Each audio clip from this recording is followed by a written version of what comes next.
പുരാതന ഇസ്ലാമിക പ്രവിശ്യകളിലൊന്നിന്റെ അധിപനായിരുന്നു മഹ്മൂദ് മുഹന്തി. അധികാരത്തിന്റെ ഉന്നതിയിലും സദാസമയവും സ്രഷ്ടാവിനെ സ്മരിച്ചും സൽക്കർമ്മങ്ങളിൽ മുഴുകിയും ജീവിച്ച ഭക്തനായൊരു യുവാവായിരുന്നു അദ്ദേഹം.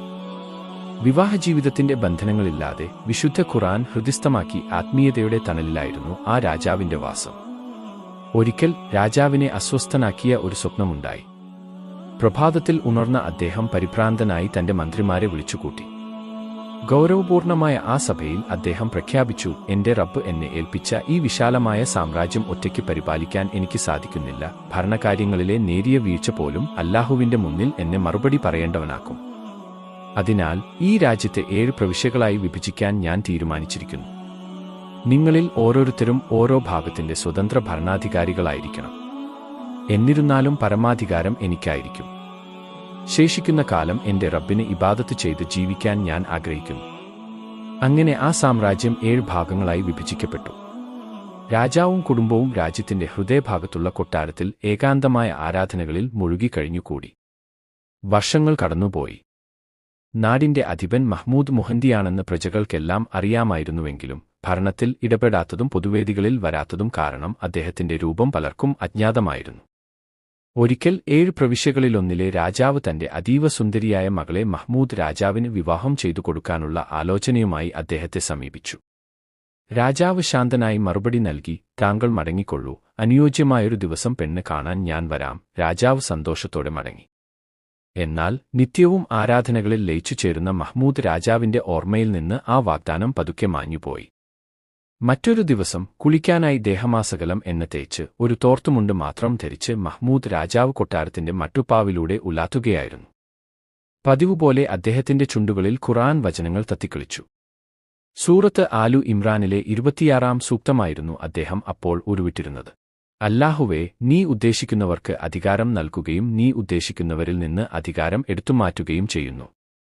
ആ വചനങ്ങളുടെ പൊരുൾ ആലോചിച്ചപ്പോൾ രാജാവിന്റെ മനസ്സിൽ ഒരഹങ്കാരം നാമ്പെടുത്തു. 7 രാജ്യങ്ങളുടെയും പരമാധികാരിയായ എന്റെ കയ്യിൽ നിന്ന് എങ്ങനെയായിരിക്കും പടച്ചവൻ അധികാരം എടുത്തുമാറ്റുന്നത്?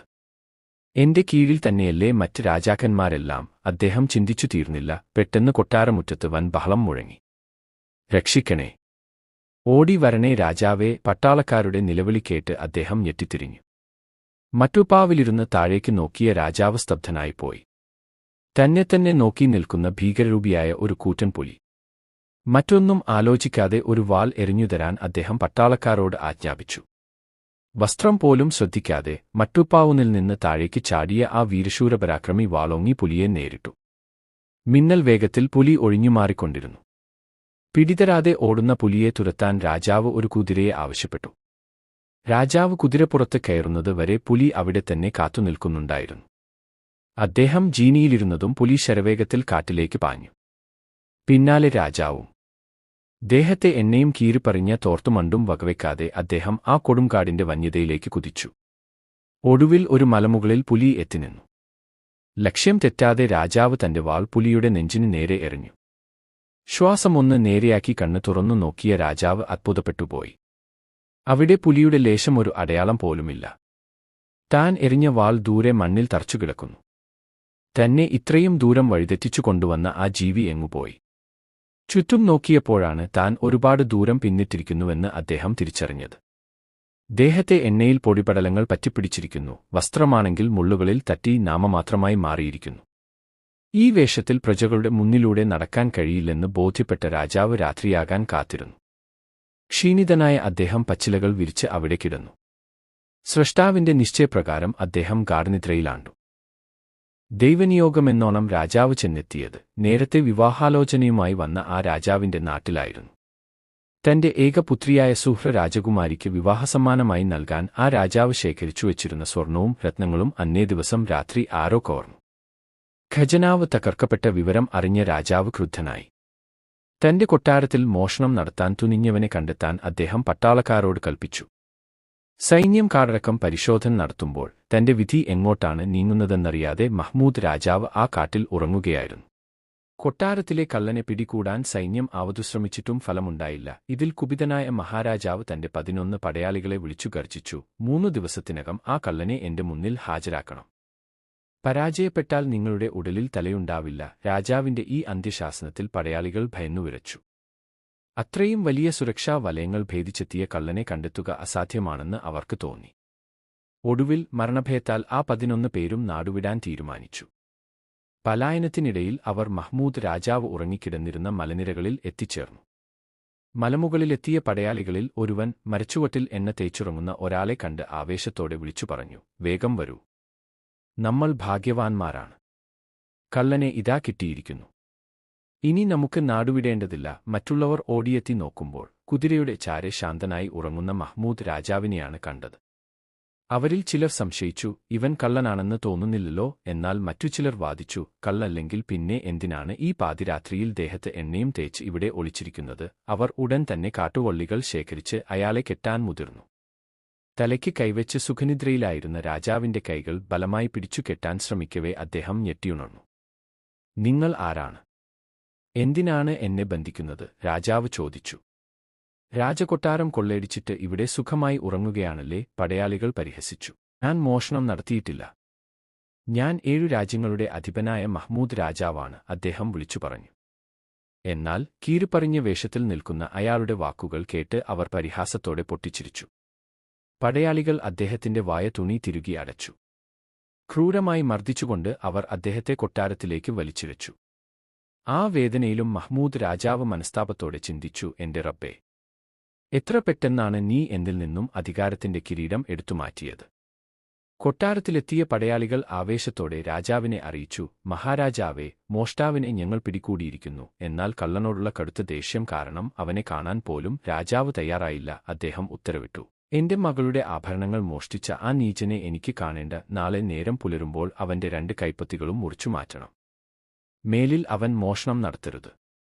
തന്റെ പ്രിയപുത്രിയെ വിവാഹം കഴിപ്പിക്കാനിരുന്ന പ്രതാപശാലിയായ രാജാവിനെയാണ് താൻ ജയിലിലടച്ചതെന്ന് ആ പിതാവ് അറിഞ്ഞില്ല. ജയിലിനുള്ളിൽ വെച്ച് വായിലെ കെട്ടഴിച്ചപ്പോൾ മഹ്മൂദ് രാജാവ് അപേക്ഷിച്ചു, നിങ്ങൾക്ക് എന്നെ മനസ്സിലാകുന്നില്ലെങ്കിൽ എന്നെ നിങ്ങളുടെ രാജാവിന്റെ മുന്നിൽ എത്തിക്കൂ. അദ്ദേഹത്തിന് എന്നെ തിരിച്ചറിയാൻ സാധിക്കും. എന്നാൽ രാജഭയം കൊണ്ട് അയാൾ വായുവിൽ കൈകാണിക്കുകയാണെന്ന് കരുതി പടയാളികൾ വീണ്ടും പരിഹസിച്ചു. ആ തടവറയിൽ ഇരുന്ന് മഹ്മൂദ് രാജാവ് പ്രാർത്ഥിച്ചു, പടച്ചവനെ, ഞാൻ അഹങ്കരിച്ചുപോയോ? നാളെ എന്റെ കൈകൾ വെട്ടിമാറ്റപ്പെടും. എനിക്ക് അതിൽ പരാതിയില്ല. പക്ഷേ നാളെ നിന്റെ മുന്നിൽ എത്തുമ്പോൾ എന്നെ നീ ശിക്ഷിക്കരുതേ. അദ്ദേഹം വിതുമ്പിക്കൊണ്ടിരുന്നു. പിറ്റേന്ന് പുലർച്ചെ വിധി നടപ്പിലാക്കപ്പെട്ടു. കണ്ണുകൾ കെട്ടി അദ്ദേഹത്തെ കൊലക്കല്ലിന് അരികിലേക്ക് കൊണ്ടുപോയി. മൂർച്ചയുള്ള വാളാൽ അദ്ദേഹത്തിന്റെ 2 കൈപ്പത്തികളും ഛേദിക്കപ്പെട്ടു. വേദന കൊണ്ട് പുളയുമ്പോഴും അദ്ദേഹം അല്ലാഹുവിനെ സ്മരിച്ചു. രക്തം വാർന്നു മരിക്കാതിരിക്കാൻ അന്നത്തെ അറബികൾ ചെയ്തിരുന്നതുപോലെ തിളച്ച ഒലിവ് എണ്ണയിൽ അദ്ദേഹത്തിന്റെ മുറിഞ്ഞ കൈകൾ മുക്കി. സഹിക്കാനാവാത്ത വേദനയിൽ അദ്ദേഹം പിടഞ്ഞുപോയി. വീണ്ടും പടയാളികൾ അദ്ദേഹത്തെ തടവറയിലേക്ക് മാറ്റി. ആ തീരാവേദനയെ അതിജീവിക്കാൻ അദ്ദേഹം ഖുർആൻ പാരായണം ചെയ്യാൻ തുടങ്ങി. ഖുർആൻ ഹൃദിസ്ഥമാക്കിയ ഒരു പണ്ഡിതൻ കൂടിയായിരുന്നല്ലോ അദ്ദേഹം. തന്റെ ആത്മീയശക്തിയിലൂടെ അദ്ദേഹം വേദനകളെ മറക്കാൻ ശ്രമിച്ചു. അതേസമയം സുഹർ രാജകുമാരിയെ ഖുർആൻ പഠിപ്പിക്കാൻ രാജാവ് ഒരു ഉസ്താദിനെ നിയമിച്ചിരുന്നു. എന്നാൽ കവർച്ച നടന്ന ദിവസം അദ്ദേഹം അവധിയിലായിരുന്നു. ഒരു ദിവസം കൊട്ടാരവളപ്പിലൂടെ നടക്കുകയായിരുന്ന രാജകുമാരി ജയിലിനുള്ളിൽ നിന്ന് ഒഴുകിവരുന്ന വശ്യസുന്ദരമായ ഖുർആൻ പാരായണം കേട്ടു. ആ സ്വരമാധുരിയിൽ ലയിച്ചുപോയ അവൾ ദിവസവും അത് കേൾക്കാൻ അവിടെ എത്തുമായിരുന്നു. ഒടുവിൽ അവൾ പിതാവിനോട് പറഞ്ഞു, ഉപ്പാ, എനിക്ക് ഖുർആൻ പഠിക്കണം. ജയിലിൽ ഖുർആൻ ഓതുന്ന ആ തടവുകാരൻ തന്നെ എന്നെ പഠിപ്പിച്ചാൽ മതി. മകളുടെ വിചിത്രമായ ആവശ്യം കേട്ട് രാജാവ് ഞെട്ടിപ്പോയി. എങ്കിലും മകളുടെ നിർബന്ധത്തിനു മുന്നിൽ അദ്ദേഹം വഴങ്ങി. തന്റെ പഴയ ഉസ്താദ് വരാതിരിക്കാൻ രാജകുമാരി രഹസ്യമായി അദ്ദേഹത്തിന് ഒരു കത്തയച്ചു. കൊട്ടാരത്തിൽ കള്ളൻ കയറിയെന്നും ആ പഴി ഉസ്താദിന്റെ മേൽ വരുമെന്നും ഭയപ്പെടുത്തി അവൾ അദ്ദേഹത്തെ നാടുവിടാൻ പ്രേരിപ്പിച്ചു. അതോടെ പേടിച്ചുപോയ ഉസ്താദ് കുടുംബത്തോടൊപ്പം നാടുവിട്ടു. മകളുടെ ആഗ്രഹം നിറവേറ്റാൻ രാജാവ് മന്ത്രിസഭ വിളിച്ചു ചേർത്തു. മന്ത്രിമാരും ആ തടവുകാരന്റെ പാരായണത്തെ പുകഴ്ത്തി സംസാരിച്ചു. ഒടുവിൽ തടവുകാരനോട് രാജകുമാരിയെ ഖുർആൻ പഠിപ്പിക്കാൻ രാജാവ് ആവശ്യപ്പെട്ടു. ആദ്യം വിസമ്മതിച്ച മഹ്മൂദ് രാജാവ് പിന്നീട് ചിന്തിച്ചു, ഒരു ഖുർആൻ പാരായണമാണല്ലോ എന്നെ ഇവിടെ എത്തിച്ചത്. ഒരുപക്ഷേ ഇതിലൂടെ എന്റെ മാതാവിനെ കാണാൻ പടച്ചവൻ വഴിയൊരുക്കുമെങ്കിലോ. അദ്ദേഹം ഒരു നിബന്ധന വെച്ചു, ഞാൻ രാജകുമാരിയുടെ അടുത്തേക്ക് വരില്ല, പഠിക്കണമെങ്കിൽ അവൾ ഇങ്ങോട്ട് വരണം. രാജകുമാരി അത് സന്തോഷത്തോടെ സ്വീകരിച്ചു. പക്ഷേ താൻ വിവാഹം കഴിക്കേണ്ടിയിരുന്ന പെൺകുട്ടിയാണ് തന്റെ മുന്നിൽ ഇരിക്കുന്നതെന്ന് മഹ്മൂദ് രാജാവും തന്റെ ഭാവിവരനാണ് ഈ അവസ്ഥയിൽ മുന്നിലുള്ളതെന്ന് രാജകുമാരിയും അറിഞ്ഞിരുന്നില്ല. ഓരോ ദിവസവും മനോഹരമായ ശൈലിയിൽ അദ്ദേഹം ഖുർആൻ ഓതിക്കൊടുത്തു. രാജകുമാരി ഖുർആൻ പാരായണം കേട്ടിരിക്കുമ്പോൾ ആ തടവുകാരന്റെ മുഖത്തുനിന്ന് കണ്ണെടുക്കില്ലായിരുന്നു. തന്റെ പ്രതിശ്രുത വരൻ തന്നെയാണ് ഈ ഗുരു എന്ന് പാവം രാജകുമാരി അറിഞ്ഞിരുന്നില്ലല്ലോ. ഒരു ദിവസം ഖുർആനിലെ ആലു ഇമ്രാൻ സൂറത്തിലെ 26-ാമത്തെ സൂക്തം ഓതിയെത്തിയപ്പോൾ ആ തടവുകാരൻ ബോധരഹിതനായി നിലംപതിച്ചു. രാജകുമാരി ആകെ പരിഭ്രാന്തയായി. മഹ്മൂദ് രാജാവാകട്ടെ ആ നിമിഷം ഓർക്കുകയായിരുന്നു, ഈ ഒരൊറ്റ സൂക്തം കൊട്ടാരത്തിലിരുന്ന് ഓതിയപ്പോഴാണല്ലോ വിധി എന്നെ ഇവിടെ വരെ എത്തിച്ചത്. പേടിച്ചുപോയ രാജകുമാരി വെള്ളം തളിച്ചപ്പോൾ ഗുരു കണ്ണു തുറന്നു. അദ്ദേഹം എഴുന്നേറ്റിരുന്നു. രാജകുമാരി ചോദിച്ചു, സത്യം പറയൂ, നിങ്ങൾ ആരാണ്? ഞാൻ വെറുമൊരു തടവുകാരനാണ്. നിന്റെ പിതാവ് കള്ളനാണെന്ന് ആരോപിച്ച് കൈവെട്ടി ജയിലിലടച്ച ഒരു ഹതഭാഗ്യൻ. കുമാരി ഉറപ്പിച്ചു പറഞ്ഞു, ഇല്ല, ഞാൻ വിശ്വസിക്കില്ല. നിങ്ങൾ ഒരിക്കലും ഒരു കള്ളല്ല. നിങ്ങൾക്ക് മോഷ്ടിക്കാൻ കഴിയില്ല. കള്ളന്മാർ ഖുർആൻ ഹൃദിസ്ഥമാക്കില്ലല്ലോ.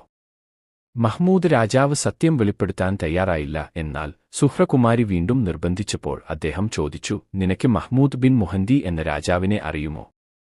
അദ്ദേഹത്തെ അറിയാത്തവരായി ആരുണ്ട്?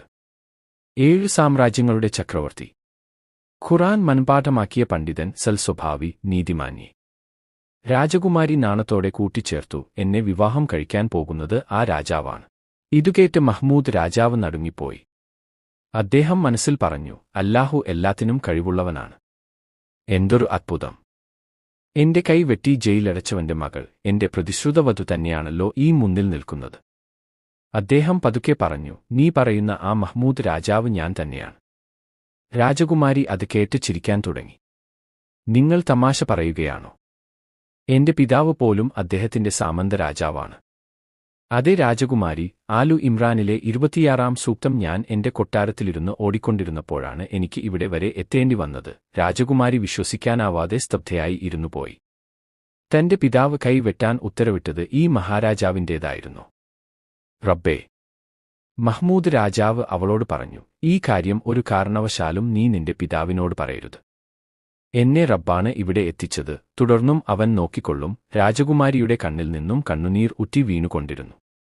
തന്റെ പിതാവ് ഈ സത്യം അറിയുമ്പോൾ എന്തായിരിക്കും അവസ്ഥ എന്നോർത്ത് അവൾ നീറി. പിന്നീട് അവളുടെ മനസ്സിന് സ്വസ്ഥതയില്ലാതായി. ഒടുവിൽ അവൾ പിതാവിനോട് പറഞ്ഞു, ഉപ്പാ, എനിക്ക് ഖുർആൻ പഠിപ്പിച്ചു തരുന്ന ആ തടവുകാരനെ എനിക്ക് വിവാഹം കഴിച്ചു തരണം. രാജാവ് നടുക്കത്തോടെ മകളെ നോക്കി. അവൾക്ക് സമനില തെറ്റിയോ എന്ന് അദ്ദേഹം ഭയന്നു. മോളെ, നീയെന്താണ് ഈ പറയുന്നത്? നിന്നെ മഹ്മൂദ് രാജാവിനല്ലേ വിവാഹം ഉറപ്പിച്ചിരിക്കുന്നത്? എന്നാൽ മകൾ വാശിപിടിച്ചു, എനിക്ക് ആ തടവുകാരനെ മതി. സുഹ്റയുടെ മാതാപിതാക്കൾ ആകെ പരിഭ്രാന്തരായി. ഏക മകൾ ചോദിക്കുന്നത് എന്തും അവർ നൽകും. പക്ഷേ ഇതിപ്പോൾ ഇതൊരിക്കലും നടക്കാത്ത കാര്യമാണല്ലോ. രാജാവ് അവളുടെ സുഹൃത്തിനെ മധ്യസ്ഥതയ്ക്കായി അയച്ചു. സുഹ്റ അവളോടും ഉറപ്പിച്ചു പറഞ്ഞു, എനിക്ക് അദ്ദേഹത്തെ വിവാഹം കഴിച്ചു തരാൻ വാപ്പയോട് പറയൂ, ഇല്ലെങ്കിൽ ഞാൻ മരിക്കും. ഇതുകേട്ട് രാജാവും മന്ത്രിമാരും വലിയ പ്രതിസന്ധിയിലായി. ഒടുവിൽ അവർ ഒരു തീരുമാനമെടുത്തു. മഹ്മൂദ് രാജാവിന് ഒരു കത്തെഴുതാം. അവർ കത്തെഴുതി, പ്രിയപ്പെട്ട രാജാവേ, ക്ഷമിക്കണം. എന്റെ മകളെ ഖുർആൻ പഠിപ്പിക്കാൻ ഏൽപ്പിച്ച ഒരു തടവുകാരനെ അവൾക്ക് വിവാഹം കഴിക്കണമെന്ന് അവൾ വാശിപിടിക്കുന്നു. ഞാനിപ്പോൾ എന്തു ചെയ്യണം? ഈ കത്തുമായി രാജഭടൻ മഹ്മൂദ് രാജാവിന്റെ കൊട്ടാരത്തിലെത്തി. അവിടെ ആരെയും കാണാനില്ലായിരുന്നു. മാസങ്ങളോളം ആൾത്താമസമില്ലാത്ത വീടുപോലെ അത് വിജനമായിരുന്നു. ഭടൻ മടങ്ങാൻ ഒരുങ്ങിയപ്പോൾ ഒരു വയോധികയായ സ്ത്രീ വാതിൽ തുറന്ന് മോനെ എന്ന് വിളിക്കുന്നത് കേട്ടു. അവർ വേച്ചു പുറത്തേക്ക് വന്നപ്പോൾ ബോധരഹിതയായി വീണു. ഭടൻ ഓടിവന്ന് അവരെ താങ്ങി. ആ വൃദ്ധ കരഞ്ഞുകൊണ്ട് പറഞ്ഞു, മോനെ, നീ എന്നെ തനിച്ചാക്കി എങ്ങോട്ടാണ് പോയത്? നിന്നെയും കാത്ത് ഞാൻ ഇവിടെ കഴിയുകയായിരുന്നു. ഭടൻ പറഞ്ഞു, ഉമ്മ, ഞാൻ മഹ്മൂദ് രാജാവിനെ അന്വേഷിച്ചു വന്നതാണ്. അദ്ദേഹം എവിടെ? ഉമ്മ പറഞ്ഞു, മോനെ, 6 മാസങ്ങൾക്ക് മുൻപ് അവൻ എണ്ണ തേച്ചു കുളിക്കാൻ ഇരിക്കുമ്പോൾ കൊട്ടാരമുറ്റത്തേക്ക് ഒരു പുലി വന്നു. അതിനെ പിടിക്കാൻ വാളുമായി കുതിരപ്പുറത്ത് പോയതാണ് എന്റെ മകൻ. പിന്നെ ഒരറിവുമില്ല. ഇതുകേട്ട് ആ ഭടൻ സ്തബ്ധനായി നിന്നുപോയി. അയാളുടെ മനസ്സിൽ പഴയ ഓർമ്മകൾ മിന്നിമറഞ്ഞു. 6 മാസങ്ങൾക്ക് മുൻപ് തോപ്പിൽ മരത്തണലിൽ ഉറങ്ങിക്കിടക്കുമ്പോൾ കള്ളനെന്ന് പറഞ്ഞു തങ്ങൾ പിടിച്ചുകൊണ്ടുപോയ ആ മനുഷ്യൻ ഞാൻ കള്ളനല്ല, രാജാവാണ് എന്ന് അദ്ദേഹം പലതവണ പറഞ്ഞിരുന്നു. എന്റെ പടച്ചവനെ, 7 രാജ്യങ്ങളുടെ ചക്രവർത്തിയെയാണോ ഞങ്ങൾ കൈവെട്ടി ജയിലടച്ചത്? ഭടൻ വിറയ്ക്കാൻ തുടങ്ങി. അയാൾ ആ കത്ത് ആ ഉമ്മയുടെ കയ്യിൽ കൊടുത്ത് ഭ്രാന്തമായി ഓടി. ചക്രവർത്തിയോട് ചെയ്ത ക്രൂരതയോർത്ത് അയാൾക്ക് സ്ഥിരബുദ്ധി നഷ്ടപ്പെട്ടു. 2 ദിവസമായിട്ടും അന്വേഷിച്ചു പോയ ഭടനെക്കുറിച്ച് വിവരമില്ലാതായപ്പോൾ രാജകുമാരി വീണ്ടും കൂട്ടുകാരിയെ വിളിച്ചു. നീ പോയി രാജാവിനോട് പറയുക, നാളെ എന്റെ വിവാഹം നടത്തിത്തരുന്നില്ലെങ്കിൽ ഞാൻ എന്റെ ജീവൻ അവസാനിപ്പിക്കും. രാജാവ് എന്തു ചെയ്യണമെന്നറിയാതെ കടുത്ത പ്രതിസന്ധിയിലായി. വീണ്ടും രാജ്യസഭ കൂടി. നാളെ എന്റെ വിവാഹം നടത്തിത്തന്നില്ലെങ്കിൽ തീർച്ചയായും ഞാൻ ജീവനൊടുക്കും. രാജകുമാരിയുടെ ഈ അന്ത്യശാസനം കേട്ട് രാജാവും രാജ്ഞിയും മന്ത്രിമാരും ഒരുപോലെ സ്തബ്ധരായി. എന്തു ചെയ്യണമെന്നറിയാതെ അവർ വീണ്ടും അടിയന്തര മന്ത്രണം നടത്തി. മഹാരാജാവേ, രാജകുമാരിക്ക് എന്തെങ്കിലും അരുതാത്തത് സംഭവിച്ചാൽ പിന്നെ പശ്ചാത്തപിച്ചിട്ട് കാര്യമില്ലല്ലോ. അവളുടെ ആഗ്രഹം സാധിപ്പിച്ചു കൊടുക്കുന്നതാണ് ഉചിതം, മന്ത്രിമാർ ഉപദേശിച്ചു. ഏകപുത്രിയുടെ ജീവൻ അപകടം സംഭവിക്കുമെന്ന ഭയത്താൽ മഹാറാണിയും ആ തീരുമാനത്തെ പിന്തുണച്ചു. ഒരു കള്ളനാണെങ്കിൽ പോലും മകളുടെ ജീവനേക്കാൾ വലുതല്ലല്ലോ മറ്റൊന്നു. ഒടുവിൽ പിറ്റേന്ന് തന്നെ വിവാഹം നടത്താൻ രാജാവ് ഉത്തരവിട്ടു. കൊട്ടാരവും പരിസരവും അലങ്കാരദീപ്തമായി. ഒരു ഭടൻ ജയിലെത്തി പരിഹാസത്തോടെ മഹ്മൂദ് രാജാവിനോട് പറഞ്ഞു, എടോ, താൻ വലിയ ഭാഗ്യവാൻ തന്നെ. രാജാവിന്റെ ഏകപുത്രിയാണല്ലോ നാളെ നീ വിവാഹം കഴിക്കാൻ പോകുന്നത്. ഇതുകേട്ട് മഹ്മൂദ് രാജാവ് മൗനമായി തലതാഴ്ത്തി നിന്നു. രാജകുമാരി സംഗതികൾ തന്ത്രപൂർവ്വം നീക്കുകയാണെന്ന് അദ്ദേഹത്തിന് മനസ്സിലായി. തന്റെ യഥാർത്ഥ വ്യക്തിത്വം ആരോടും വെളിപ്പെടുത്തരുതെന്ന് അദ്ദേഹം അവളോട് പ്രത്യേകം നിർദ്ദേശിച്ചിരുന്നതാണല്ലോ. എങ്കിലും അദ്ദേഹം അതീവ അസ്വസ്ഥനായിരുന്നു. വെട്ടിമാറ്റപ്പെട്ട തന്റെ കൈത്തണ്ടകൾ ആകാശത്തേക്കുയർത്തി അദ്ദേഹം റബ്ബിനോട് തേടി. എന്റെ രക്ഷിതാവേ, എന്റെ വിവാഹമാണെന്ന് പറയുന്നു. എന്നാൽ ഇരു കൈപ്പത്തികളുമില്ലാത്ത ഞാൻ എന്തു ചെയ്യും? എനിക്ക് ഇനിയും ജീവിതമാണ് നീ നിശ്ചയിച്ചിട്ടുള്ളതെങ്കിൽ എന്റെ കൈകൾ പൂർവ്വസ്ഥിതിയിലാക്കി എന്നെ നീ അനുഗ്രഹിക്കണമേ. അതല്ല, മരണമാണ് വിധിയെങ്കിൽ നാളെ പുലരുമ്പോഴേക്കും ഈ ജയിലറയിൽ വെച്ച് എന്റെ റൂഹിനെ നീ ഏറ്റെടുക്കണമേ. മുത്ത് നബിയുടെ മേൽ സ്വലാത്തുകൾ ചൊല്ലിക്കൊണ്ട് അദ്ദേഹം ആ പ്രാർത്ഥന സമർപ്പിച്ചു. മുസല്ലയിലിരുന്ന് സ്വലാത്തുകൾ ഉരുവിട്ടുകൊണ്ടിരിക്കെ അദ്ദേഹം മയക്കത്തിലേക്ക് വഴുതി വീണു. ആ നിദ്രയിലും സ്വലാത്തുകൾ അദ്ദേഹത്തിന്റെ നാവുകളിൽ തത്തിക്കളിച്ചിരുന്നു. അവിടെ വെച്ച് അദ്ദേഹം മനോഹരമായ ഒരു സ്വപ്നം കണ്ടു. അതിമനോഹരമായ ഒരു പൂന്തോട്ടത്തിലൂടെ നടക്കുകയാണ് അദ്ദേഹം. ദൂരെ ഒരു പ്രകാശഗോളം തെളിഞ്ഞുവരുന്നു. അടുത്തേക്ക് ചെല്ലുന്തോറും ആ പ്രകാശം കൂടുതൽ പ്രഭയുള്ളതാകുകയും 4 രൂപങ്ങൾ തെളിഞ്ഞുവരികയും ചെയ്തു. ഒരു വശത്ത് അബൂബക്കർ സിദ്ദീഖ് ഉമർ എന്നിവരും മറുവശത്ത് ഉസ്മാൻ അലി എന്നിവരും. അവർക്ക് നടുവിലായി പ്രപഞ്ചനാഥന്റെ പ്രിയപ്പെട്ട മുത്ത് മുഹമ്മദ് മുസ്തഫ തങ്ങളും. മഹ്മൂദ് രാജാവ് സന്തോഷത്തോടെ സലാം ചൊല്ലി. സലാം മടക്കിക്കൊണ്ട് നബി ചോദിച്ചു, മഹ്മൂദ്, നിനക്ക് എന്തുപറ്റി? സർവശക്തനായ റബ്ബിന്റെ ഖദിനെ നീ ചോദ്യം ചെയ്തു പോയോ? ഇല്ല നബിയെ, അദ്ദേഹം വിതുമ്പിക്കൊണ്ട് പറഞ്ഞു. ആലു ഇമ്രാനിലെ 26-ാം സൂക്തം പാരായണം ചെയ്തപ്പോൾ എന്റെ മനസ്സിൽ ചെറിയൊരു സംശയം തോന്നിപ്പോയി. പക്ഷേ എന്റെ കൈകൾ നഷ്ടപ്പെട്ടതിൽ എനിക്ക് സങ്കടമില്ല. എന്നാൽ നാളെ എന്റെ നിക്കാഹാണ്. നിക്കാഹ് വേളയിൽ കൈ നീട്ടിക്കൊടുക്കാൻ എനിക്ക് കൈപ്പത്തികളില്ലല്ലോ എന്നോർത്താണ് എന്റെ സങ്കടം. അദ്ദേഹം പൊട്ടിക്കരഞ്ഞു. മുത്ത് നബി അരുളി, മഹ്മൂദ്, നീ വിഷമിക്കേണ്ട. തിരുനബി അദ്ദേഹത്തിന്റെ മുറിഞ്ഞുപോയ കൈത്തണ്ടകളിൽ തടവി. അത്ഭുതം! അദ്ദേഹം നോക്കിനിൽക്കെ കൈപ്പത്തികൾ പൂർവ്വസ്ഥിതിയിലായിരിക്കുന്നു. നബിയും സ്വഹാബത്തും സലാം ചൊല്ലി പിരിഞ്ഞുപോയി. മഹ്മൂദ് രാജാവ് ഞെട്ടിയുണർന്നു. കണ്ടത് സ്വപ്നമാണോ സത്യമാണോ എന്നറിയാൻ അദ്ദേഹം കൈകൾ തൊട്ടുനോക്കി. അത് സത്യമായിരുന്നു. അല്ലാഹു തന്റെ കൈകൾ തിരിച്ചു നൽകിയിരിക്കുന്നു. അദ്ദേഹം നന്ദിയോടെ അൽഹംദുലില്ലാഹ് എന്ന് മന്ത്രിച്ചു. ആ രാത്രി മുഴുവൻ അദ്ദേഹം സ്വലാത്തുകൾ ചൊല്ലി പ്രാർത്ഥനയിൽ മുഴുകി. പുലർച്ചെ രാജകുമാരി പഠിക്കാനായി അവിടെ വെച്ചിരുന്ന ഖുർആൻ സ്വന്തം കൈകളാൽ എടുത്ത് അദ്ദേഹം പാരായണം ചെയ്യുകയായിരുന്നു. വിവാഹത്തിനായി മണവാളനെ അണിയിച്ചൊരുക്കാൻ എത്തിയ ഭടന്മാർ ഈ കാഴ്ച കണ്ട് സ്തബ്ധരായി. ഖുർആൻ കൈകളിൽ പിടിച്ചു ഓതുന്ന മഹ്മൂദ് രാജാവിനെ കണ്ട് അവർ അലറിവിളിച്ചു. വിവരമറിഞ്ഞ് ഭടന്മാരും ഉദ്യോഗസ്ഥരും ഓടിക്കൂടി. അവർ കിതച്ചുകൊണ്ട് മഹാരാജാവിന്റെ അടുത്തെത്തി. മഹാരാജാവേ, ആ തടവുകാരൻ കൈകളുണ്ട്. നിനക്ക് തോന്നിയതാവും, രാജാവ് അവിശ്വസനീയതയോടെ പറഞ്ഞു. അല്ല പ്രഭു, ഞങ്ങൾ എല്ലാവരും നേരിട്ടു കണ്ടതാണ്. രാജാവ് ഉടൻ തന്നെ ശിക്ഷ നടപ്പാക്കിയ ഘാതകനെ വിളിച്ചു. ഞാൻ എന്റെ കൈപ്പത്തികൾ കൊണ്ട് ആ കൈകൾ വെട്ടിമാറ്റിയതാണ്. അയാൾ സത്യം ചെയ്തു. കൗതുകവും ആകുലതയും നിറഞ്ഞ രാജാവ് ജയിലിലേക്ക് കുതിച്ചു. അവിടെ പുറംതിരിഞ്ഞുനിന്ന് ഖുർആൻ ഓതുന്ന മഹ്മൂദ് രാജാവിനെ അദ്ദേഹം കണ്ടു. അദ്ദേഹം തിരിഞ്ഞു നോക്കിയപ്പോൾ മഹാരാജാവ് ഇടിവെട്ടേറ്റതുപോലെ നിന്നുപോയി. എന്റെ റബ്ബേ, മഹാരാജാവല്ലേ! ഇദ്ദേഹം എങ്ങനെ ഈ ജയിലിലെത്തി? രാജാവിന് ബോധം മറയുന്നതുപോലെ തോന്നി. താൻ കള്ളനെന്ന് കരുതി കൈ വെട്ടിമാറ്റിയത് ഒരു ചക്രവർത്തിയുടേതാണെന്ന സത്യം അദ്ദേഹത്തെ തളർത്തിക്കളഞ്ഞു. അല്പനേരത്തിനു ശേഷം അദ്ദേഹം വിറയലോടെ ചോദിച്ചു, മഹാരാജാവേ, അങ്ങ് എങ്ങനെ ഇവിടെയെത്തി? അത് നിങ്ങളുടെ ഭടന്മാരോട് ചോദിച്ചു നോക്കൂ. മഹ്മൂദ് രാജാവ് ശാന്തനായി പറഞ്ഞു. ഭടന്മാർ ഭയന്നു വിറയ്ക്കാൻ തുടങ്ങി. രാജാവ് അവരോട് ചോദിച്ചു, അദ്ദേഹം തന്റെ വ്യക്തിത്വം വെളിപ്പെടുത്തിയിരുന്നില്ലേ? ഞാൻ പലവട്ടം പറഞ്ഞു, പക്ഷേ അവർ എന്റെ വായ തുണികൊണ്ട് കെട്ടിവെച്ചു. മഹ്മൂദ് രാജാവ് പറഞ്ഞു. രാജാവ് ക്രോധം കൊണ്ട് വിറച്ചു. മഹ്മൂദ് രാജാവ് തുടർന്നു, ഞാൻ കള്ളനാണെന്ന് നിങ്ങൾക്ക് എങ്ങനെ ബോധ്യപ്പെട്ടു? തൊണ്ടി മുതൽ എന്റെ കൈവശം ഉണ്ടായിരുന്നോ? കട്ടവന്റെ ഒരു കൈപ്പത്തിയല്ലേ വെട്ടേണ്ടത്? പിന്നെന്തിനാണ് നിങ്ങൾ എന്റെ 2 കൈപ്പത്തികളും വെട്ടിയത്? വസ്തുതകൾ അന്വേഷിക്കാതെ ശിക്ഷ നടപ്പാക്കിയ നിങ്ങളിലെ യഥാർത്ഥ തെറ്റ്.